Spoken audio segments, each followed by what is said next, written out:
This is the Back Porch Education Podcast. Today on the show, Steve and I will discuss how to homeschool on $100. Enjoy. Get your education.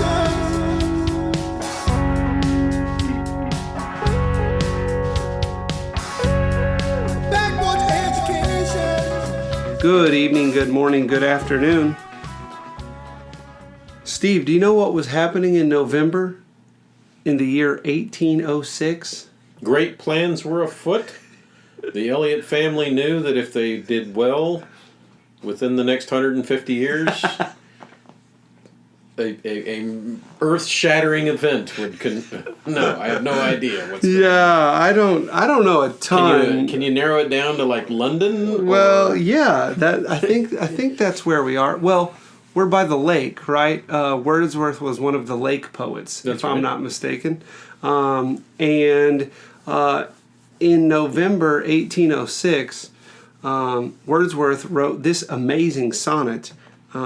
It's entitled November 1806, so that's how we know that.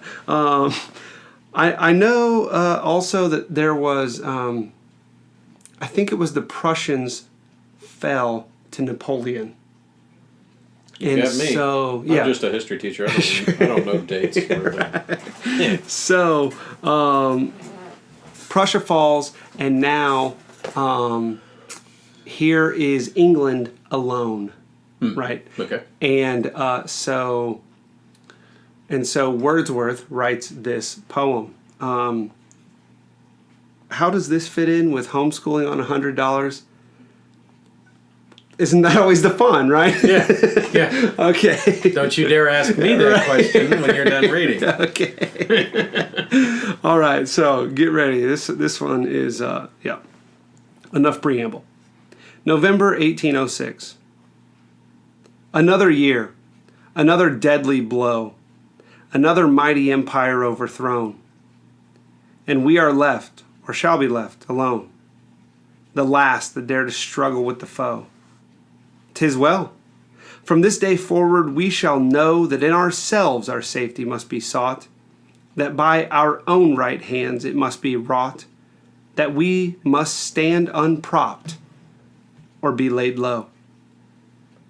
O dastard, whom such foretaste doth not cheer, we shall exult, if they who rule the land be men who hold its many blessings dear, wise, upright, valiant, not a servile band, who are to judge of danger which they fear, and honor which they do not understand.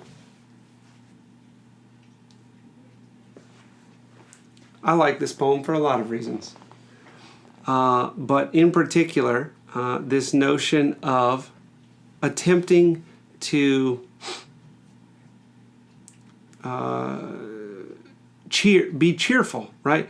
When the chips are down, Wordsworth rejoices.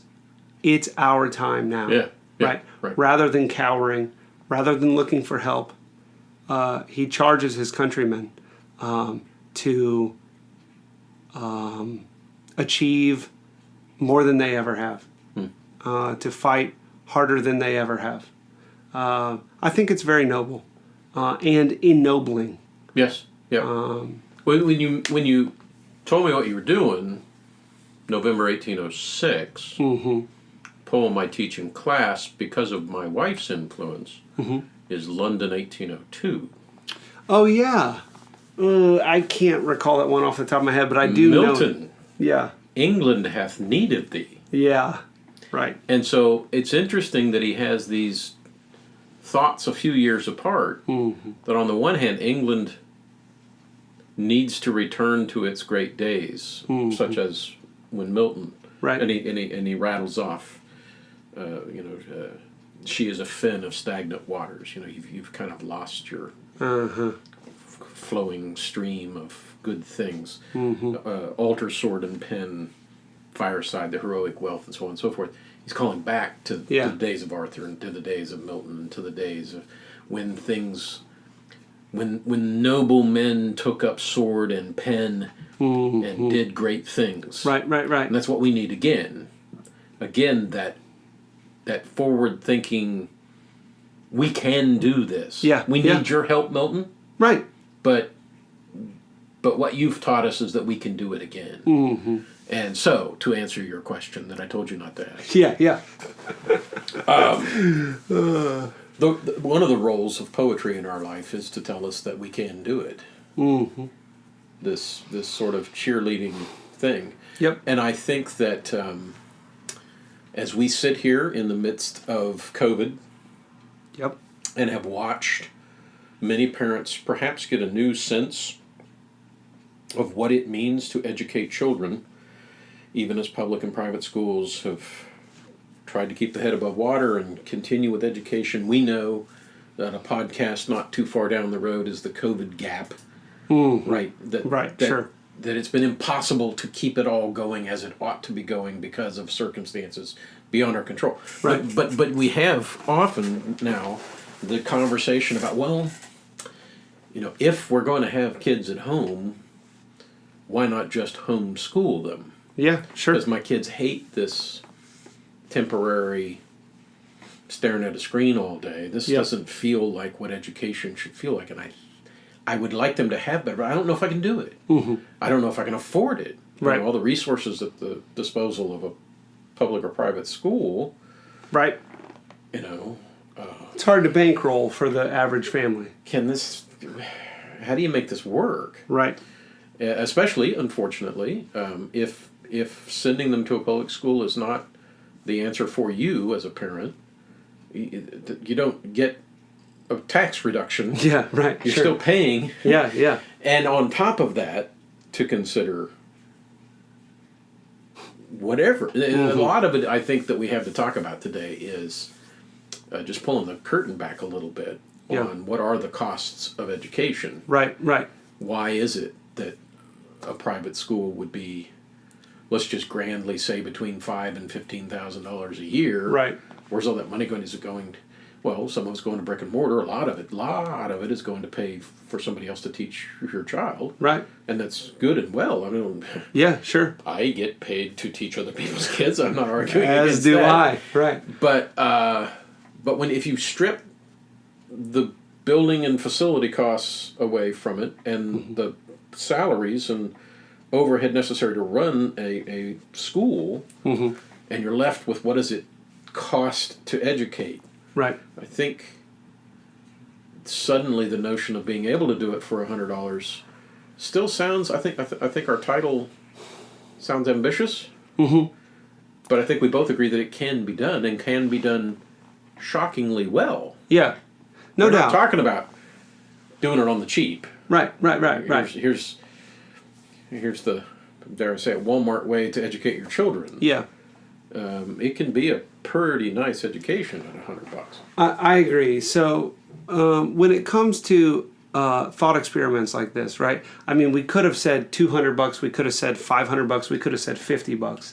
100 is a somewhat arbitrary number, but Well, you know how hard I pushed for 99. well, yeah, it was wow. But that dollar it was a is important heated to you, right, apparently. exactly. But it's the sort of thing that allows you to. I like things like this because it requires ruthless prioritization. Yes. Right. You just when you only get 100, right? If the show we did was how much does it take? Well, then we might be tempted to tack on things that were less than necessary, or perhaps even not entirely profitable. Well, isn't that one of the problems? I mean, I know Yeah, we're yeah. talking about homeschooling on $100. That's our topic. Yeah. But for another podcast, this is going to sound oxymoronic, but trust me, I believe it's true. Okay. One of the biggest problems faced in education today is just how much money is sunk into it. Yeah. It is a great waster of money. Right. The sage, the man that we've talked about several times, Wendell Berry, when I heard him speak at an educators conference, his first thing out of his mouth is, I'm not an educator, and so I'm going to say very little. But if I can say one thing, the only way we're ever going to have better education in America is if it gets a lot poorer. And he developed that for a few minutes, but I developed that in my head for a long time now. Sure. That some of what gets in our way is the gravy train. Yeah. That I know we want to do a podcast on standardized testing, for instance. Right. A lot of the problem there is that it's not just a snapshot of where kids are across the United States at a moment in time. There's a whole multiple industries, textbook industry, the consulting industry, the standardized testing industry itself, et cetera, that are constantly shifting almost purely for the effect of having to buy new books, publish new tests. Consultants come back through and teach the new ideas, just to keep all of that money moving. Right. And we want to say that if you hop on that hamster wheel, you can be out of cash before your kid graduates. Yes. However, we don't think that and education are the same thing. Right. And so if you are daring enough to strike out on a road less traveled, a road that is much older, then you can, in fact, educate your child extremely well and not be caught up in that rising tide. Yes. Right? Yes. Yeah. So you use the word prioritization. Yeah. And I think that that's a lot of our conversation for this is, so what are the priorities? Right. Right. Often I see people in homeschooling spending money trying to make up for what they perceive to be their own lack. Okay. I don't know enough about science, so I'm going to make sure that this online WYSIWYG that promises the moon, we're going to go on a field trip to the moon type thing. Right. Well, the expense of that is phenomenal. So they're spending money to try and make up for what they think they lack. And so to me, that's an easy one to approach is what is it that how much further do you want your child's education to go than yours did? Right. If you feel that there is just you got ripped off, please understand I don't know that it was because there wasn't enough money involved in your education. There's probably other factors that we could pretty easily identify that you want to avoid, you want to do better. Right. But I think you can do it without big money. Yeah. So the notion I'm going to spend money to make up for my lack. If you're homeschooling, you have enough opinions about what you want your child to be learning. Yeah. That whatever money you spend should be going towards that goal. Right. And not just to keep wheels spinning. Yeah. So there's a couple who is like you've seen these like extreme frugality people. Yeah. Okay. This is not like extreme coupons, but just like people who have crazy high savings rates and this sort of thing. So anyway, I read one of their books as a part of the boring grad school thing that I don't really need to get into now, but their book was actually quite interesting, called The Frugal Woods. That's their name. That's their blog. It's cool. Anyway, one of the things that I took from that book was where they say that spending money is the least creative way to solve a problem. Right? It does solve a great many problems, just throwing some cash at it. Not everything, but a great many things. And that's not wrong or bad. Right. This is fine. But it's not terribly creative, right? When you either are forced to or you force yourself to invent another way, right. You can come up with some pretty elegant solutions. Yeah. And I think this is kind of what we're going to end up having to do, right? Right. Well, so you're. What are you trying to accomplish? Mm-hmm. Why are you homeschooling? Right. And if you follow this podcast, we're hoping that it has something to do with virtue. Absolutely. And wisdom. Absolutely. And those two things are monetarily free. Yes. The materials right. that one needs to teach those things are not so specific and so specialized yeah. that you should be anticipating shelling out thousands of dollars. No doubt. Now, this is where the car quickly gets off into the ditch. If your real purposes are other than that, yeah. then maybe there's some specific things that are going to, at least, as now back to your point, the most obvious and easy way would be to pay. Often, the expensive things in education still boil down, even in home education, boil down to someone else teaching my child online, right? Or curriculum that someone else has put together into a package, right? And if you plop down your $399.99, right? Yeah, sure. You've got it, and you can be confident that you're going to have a tried and proven and standardized, test-worthy, legit curriculum. Yeah. And that's just I don't know if we haven't addressed that so far on the podcast, but teachers are far more important than the curriculum. Yes. Teachers in many ways are the curriculum. Right. The material that we tend to give so much weight to, a good teacher is not dependent on. Right.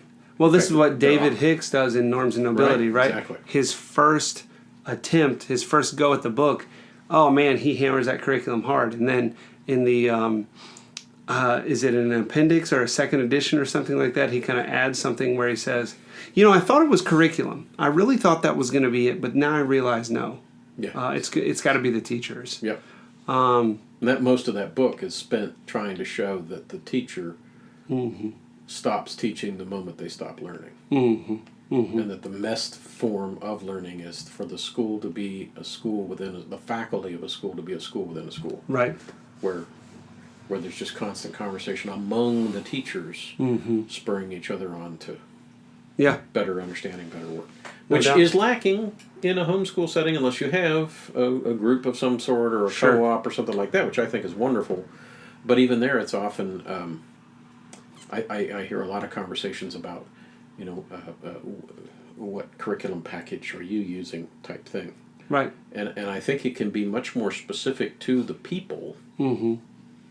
What methodological and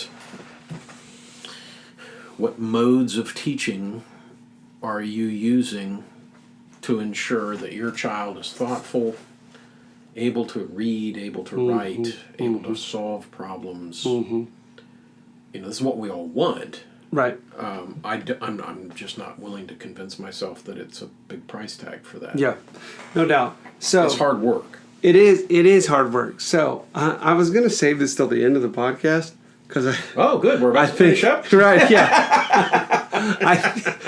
In my mind, this idea played better at the end. But you brought up wisdom and virtue, and I can't help but say it here. If you have $100 to educate your child for the year, this is my real and actual advice on how to do it. Give the child the $100. That's quite clever. Give the kid the $100 and say, yourself. This is for your education. And watch what the child does. And the way that he or she spends that money on his or her education will tell you what you need to do outside of the money. You think that applies to any age? Would a 5-year-old... After about 8. I don't know about... you got a 5-year-old. Yeah, 6. She just turned 6. So, Mary... Oh, I don't know. She's going to buy poetry books because Dad, likes poetry books, and she's going to... but she can count to 100. Here's $100. Let me see what you're doing with it. It's $100 for your education. Exactly. And then there's probably some discussion about Yeah, that. no doubt, no doubt. Here is the money. We want you to be educated. And it's not enough to go to the moon on a field trip. No, it's not enough. It's not enough to go to the science center every weekend. Yeah, exactly. Elon Musk working on that. Right.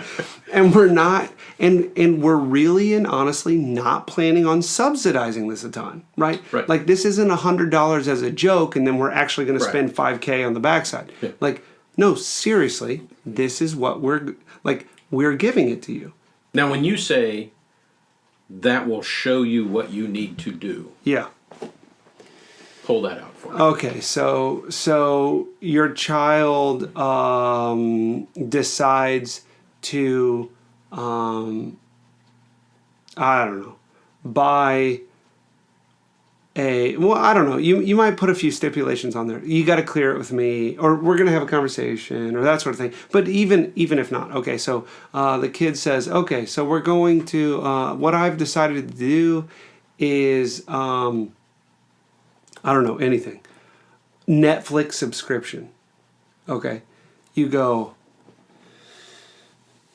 All right, like that just told you. What your child knows about how to spend money to try to learn things. That just told you where your All right. kid goes for information. Yep. Netflix. Now that you've spent your budget, Right. what are you going to do? Exactly. So, interesting. You've chosen to learn through Netflix. What sort of programs are you going to? What drew you to this Right. decision? Right. What programs do you think you will find most educational? Right. What are you hoping to get out of this? And it just sort of you can have that conversation. You're going to Yeah. seek for them to articulate why that appetite is there. Right. Exactly. And I mean, even if they pick something that I don't think that's a good choice, right? I think Right, that's a bad right. choice. I tried to pick something that wasn't all that good. Well, almost immediately, the argument against the $100, or at least the use of it in your terms, Right, is they're not going to know how to spend it. right, See, they would buy Netflix or, okay, God help us, Disney Plus, right, right, or right. something like that. You know, and Sure. it's got the Mandalorian. Right. But I think that you're hitting on the bell in education that's hit in two different ways. There is the group of people who would throw open the doors to the want of the child. Right. That Which the I hope one- our listener by now knows Right. is not where we are. But the notion that a child should just be free to learn Yeah. whatever Woohoo, do whatever. sort of a Unschool. Rousseauian Yeah, right. type thing. The innocent child should Mm-hmm. be left to their own devices. We know that's not going to work. No. But I like the notion of revealing Yeah. it's an assessment. Yeah, Right. absolutely. That, okay, so this is where we're at. Let's Mm-hmm. move from there. And you and I both believe that the best things in education, especially in the world of the internet, Yeah. let's get that out there, Sure. that there's a great deal of things quite free Yeah. that are quite useful to education. Right. And I'm specifically speaking of texts. Right. If you've gotten rid of the need to pay someone to do the teaching, Yeah. and you may feel uncomfortable and say, well, for math or for car repair or whatever, I'm hiring somebody to do that. That's not. Sure.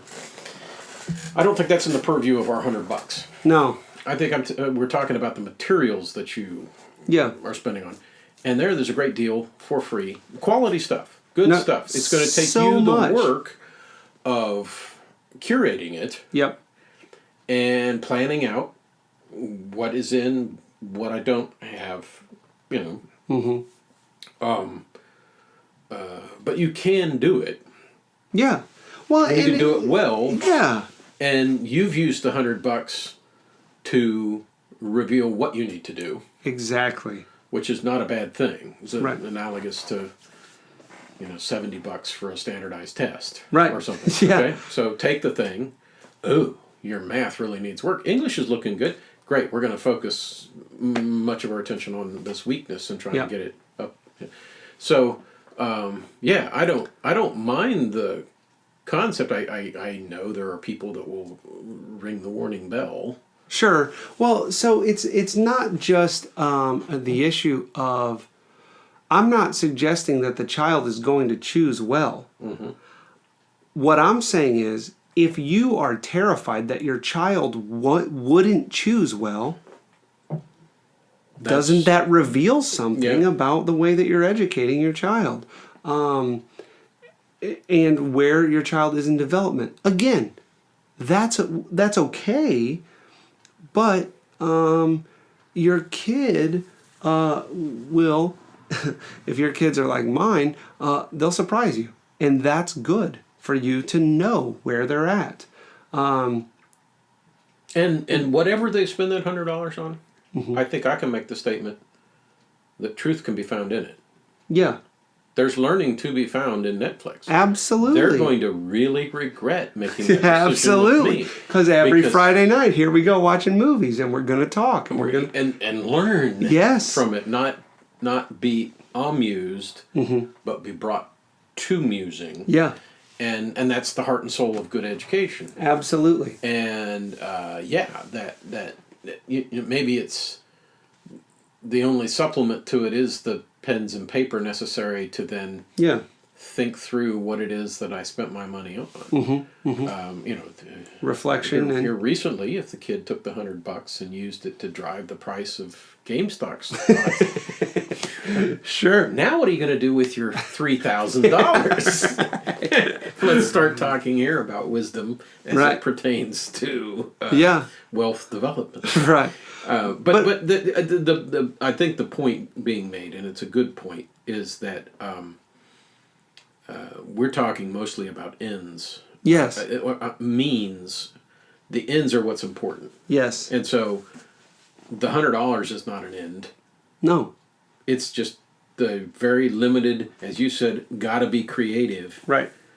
On how to get to the ends I want to get if this is the means that I have. Exactly. And I recognize that most people homeschooling, $100 does seem on the cheap side. They probably intend to spend more than that. Sure. But the question is the same. Right.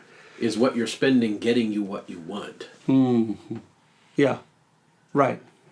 Or are you buying what's available and hoping it will deliver? Right. Exactly. What you have not yet articulated about what you want. Yeah. Well, this is we haven't talked a lot about Charlotte Mason, but when she comes up, I've heard people that I respect talk about her, but I don't know her whole deal. Old school English lady who said, "Doggone it, the way they normally do it over here in England isn't right. It's inhumane. It doesn't treat a child as a child should be treated." And so she went right back to very basic forms of education, but was very, what's the word? I don't want to paint her, she wasn't mean by any means. She was a delightful lady. Mm-hmm. But she had high expectations. She multa non multum. She believed that if you took a few things and did them very well, right, attention to detail, big outdoor person. Kids are outside probably as much as they're in the classroom. Cool. A number of, she was almost prolific in putting out great scientists. And the reason she credited was her use of the field book. And just this bound book. Catalog. Where you with pencil went out. Observe carefully. Right. Look at the same foot by foot of grass for several days in a row. Wow. And keep trying to find what's there. Wow. And of course the teacher's goal was to keep them focused and going back to it. Yeah. And all within the purview of the age of the child, right? We're not talking about 6 hours there. You sure. Killed the kid. Yeah. But for a half an hour, to her, she was very skill oriented. So to be articulate, to be well written, to be well read, to be musically inclined, to know what manners are. Right. It's just kind of almost boring education done in a manner that took into account the age of the child and the predilections of children to play. She was a big person. Not getting off into Montessori where it's going to go do whatever you want type thing, but play with purpose. Okay. Right. I remember a couple of teachers coming to my door when I was a principal and saying, "We have got to stop these students from playing Foursquare." Why? Right. Well, they fight constantly. So you want to get rid of civics class? Right, yeah. So what are you talking about? Yeah, so there's man. a king, queen, prince, or jack, or whatever it is. Right, sure. Joker. They've all got a position to play, and they're all gunning for the king, and he makes all the rules. Please tell me that you have a conversation with these third graders. Well, no, we just want to stop them fighting. Well, good luck with that. Yeah, but sure. They'll find use something it. else. Yeah. Use it. Why would you walk away from a conflict? Absolutely. Let's make use of this. Absolutely. And I think that homeschooling So is that's that in it. spades. Right, exactly. It's the same thing, right? Is your notion to drill down right there is the same that I have with handing the kid the $100 and saying, choose wisely. That is, the material is not inconsequential, but it's secondary. The thing that I care about is assessing the child's wisdom and his or her ability and willingness to act rightly. Yeah. That is what I want to see. And if I've only got $100, I mean, I could tell you a story about how probably the most important book for me, apart from the scriptures, in terms of my education, was a college algebra book that was at my grandparents' house because my dad's younger brother took a couple years of community college. And as a third grader or fourth grader, coming to this college algebra book and looking at it and just looking at numbers and noticing things and noticing patterns and looking at the kind of little funny 2 that's smaller and up higher and how that works with numbers. Like that book, which I'm sure I could go to the used bookstore and get for $1, right, was foundational in my formation as a student, right? Because I got it. I looked. In that moment, it was there, and it fed. Right. It itched, scratched the itch. And yeah, and my parents encouraged me. Right. Hey, wow, good job. He's reading Good job. math. Right. He's reading math. All right. Exactly. And so that was crucial. It was foundational, fundamental. But what $1 book is it gonna be? Yeah. I could buy 100 $1 books and not find the right one. Yeah. But the kid, we can create those opportunities if we allow the child the freedom to fail. Right. So if the ultimate the ultimate skill that we're trying to form in a child or adult is to rightly judge, your $100 does that exactly. Yeah. Yeah. And if that's not scratching the ear where they're at, you're still exhibit as a parent. You got to make good judgment with what you spend that $100 on. And I guess my point that's a little different from yours but falls in the same general playground is it doesn't really matter. Right. I mean, it does. Right. You got to have thought through what it is that you want to do with your homeschooling, and then trust me, at whatever budget you're at, you can find, again, more or less creative. Yep. The bigger the budget, the less creative you have to be. But I believe $100 is plenty of money to go out. Keep in mind that often the things that have you homeschooling the dismay you may have in other types of learning Right. that have you wanting to do it for yourself is the same thing that has old, please stay away from textbooks, but Yeah. Yeah. but old texts in the used bookstore, because they've been the very thing that you're looking for has been dismissed from the modern classroom. Exactly. And Why so do it you can want be this had old on the book? cheap. Yes, Right. yes, exactly. Right. The amazing thing to me is that so much of that is in common domain, and especially again with the Yeah. internet. Not suggesting that you have your kid reading everything off of websites, Sure. but you can go look. Yep. In Google Books, you can peruse just about any book out there. Right. You can look at the pages. You can read some of the text. You can go yes or no. This is worth part of my $100 without having to buy it. Sure. And then find out. Sure.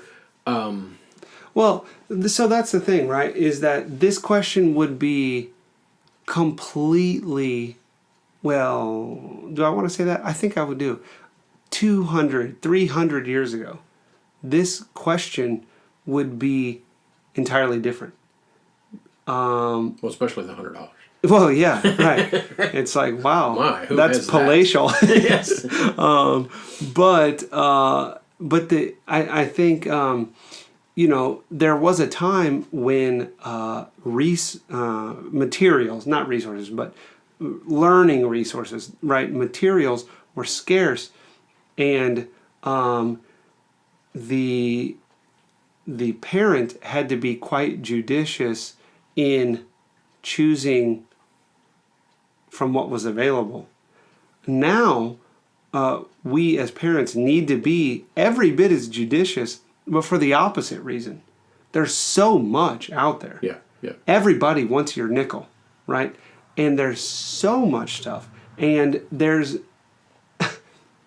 if you used 1% of the free resources, your child would never leave their room, right? I mean, there's so much out there that's free or cheap that what is required is not finding, but sifting, and maybe, well, electing, right? Yeah, We've got to choose well.